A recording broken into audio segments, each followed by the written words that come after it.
Sa wakas, hustisya para kay Benson Evangelista. Matapos ang higit 12 taon, hinatulang guilty ang mga nasa likod ng pagpaslang sa car dealer. Ang sintensya sa kanila na walang posibilidad ng parol. Alamin sa aking pagtutok. Benson, dinala mo ako dito. Ang pangako ko sa'yo, that time is hanggang dulo, lalaban tayo. Willing to take the bullet just to see you get justice. Not January 2011, nang matagpo ang sunog na sunog at may tama ng bala sa ulo, ang car dealer na si Benson Evangelista. uwi ko na to. Matapos ang higit 12 taon, hinatulang guilty sina Roger Dominguez, Rolando Talban at Jason Miranda para sa kasong carnapping with homicide. Ang sintensya, reklusyon perpetua o pagkakakulong ng hanggang 40 taon nang walang posibilidad ng parol. Guilty rin bagamat pumanaw na sina Raymond Dominguez, Joel Jacinto alias Driver.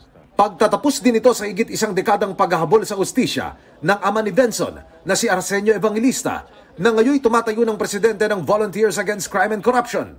Anak, maligaya ka na ngayon, I'm sure, at nainabang kita. Alam mo anak, kung alam mo lang, willing to die for you and even willing to go hungry para sa'yo. Finally, after 12 years. Salamat po. Sa tagal ng paghihintay, 4 na magkakaibang prosecutor ang nagpagulong ng kaso. Lahat sila, kasamang nag-abang kanina sa pinakahihintay na desisyon. Magpapasalamat kami, it's all over. The judgment of conviction is a victory for the Filipino people and the triumph of justice.